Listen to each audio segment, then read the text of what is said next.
जब शक्तिवान श्री लक्ष्मण जी के लागल बा तब श्री रामचंद्र जी बहुत व्याकुल बानी, आंख से आंसू आवता।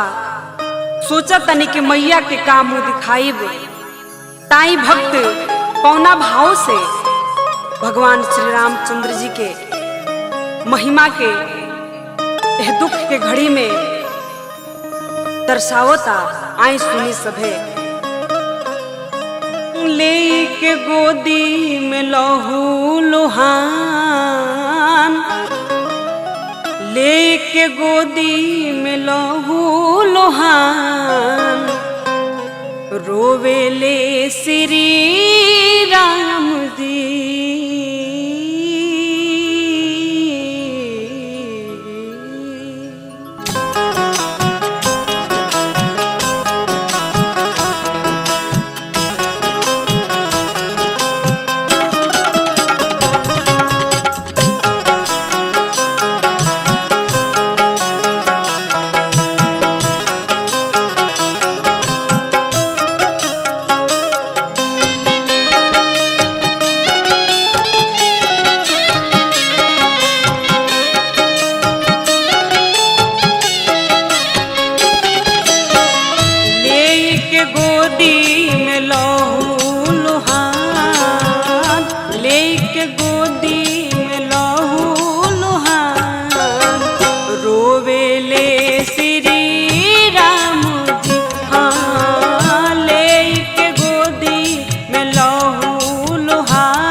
लखन के परान, कैसे बचाई लखन के परान, रोविले श्री राम जी।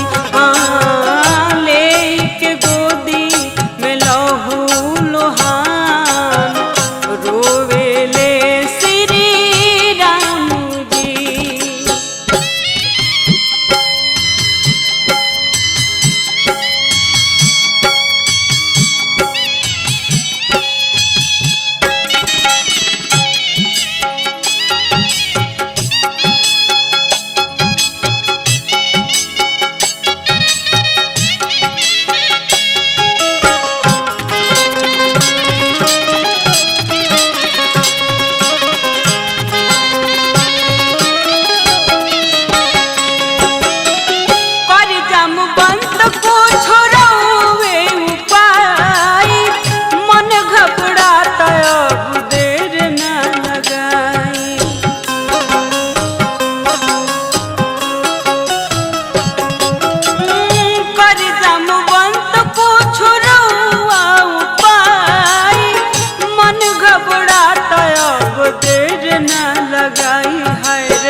लागल दुलरुआ के शक्ति रे बान, लागल दुलरुआ के शक्ति रे बान, रोइले श्री राम जी। ले के गोदी में लहू लुहान, रोइले श्री राम जी।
विपत के भाई विपत के एह विपत के होई जान कैसे निदान विपत के होई जान कैसे निदान रोइले श्री राम जी है ले के गोदी में लहू लोहान रोइले श्री राम जी।